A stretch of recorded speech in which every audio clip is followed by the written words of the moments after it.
Когато видях червени петна по подутите крака, ги игнорирах и това беше най-голямата грешка. Вече седмици наред е така.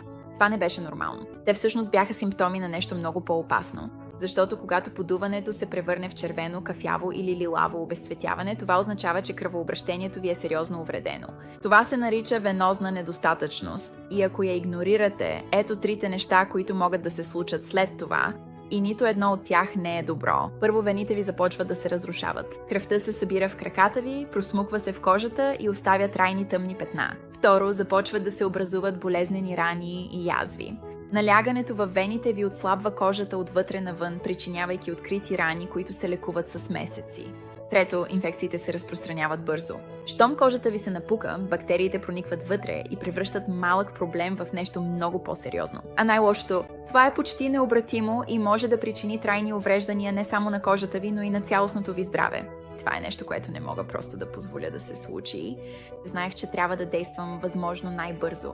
Но ето какъв е проблема. От години опитвам всичко. Компресионни чорапи, те само избутват оттока наоколо. Диуретиците те отвеждат част от течността, но тя продължаваше да се връща. Повдигането на краката се усещаше като временно решение, нищо повече. И точно тогава ме осени. Ако нищо от това, което опитах, не реши проблема, тогава какво е истинското решение? Имах нужда от нещо, което не просто да премества течността, а наистина да спре подуването завинаги. Тогава открих Норобалм, защото когато търсих онлайн как хората са се излекували напълно, този нов противовъзпалителен балсам се споменаваше много често.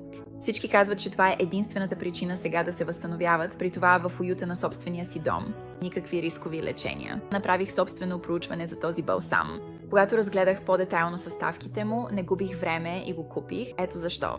Защото с тамян и смирна той спира възпалението, като прекратява зачервяването и подуването преди да се влошат. През това време Анджелика Синенсис започва да засилва кръвообращението ти и естествено да изхвърля задържаната течност. След това черният оман започва да възстановява слабите капиляри, така че вените ти спират да пропускат и подуването не се връща. А най-хубавото беше охлаждащият ефект от ментовото масло. Това е като обезболяващо, което буквално действа само за 3 секунди.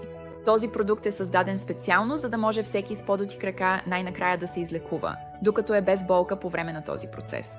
Започнах да го втривам в подутото 2 минути преди лягане и ето какво се случи. Само след секунди почувствах, че болката се абсорбира от този балсам. Вече не ми се налага да губя сън, превивайки се от болка, благодарение на този балсам. На третия ден краката ми се чувстват по-леки. Това ужасно усещане за парене сега отшумява. До втората седмица подуването вече го нямаше, а червените петна напълно изчезна. Дори започнах да забелязвам, че кожата ми е много по-гладка и здрава от всякога. Без рискови лекарства, без болезнени лечения, просто лечение директно от природата.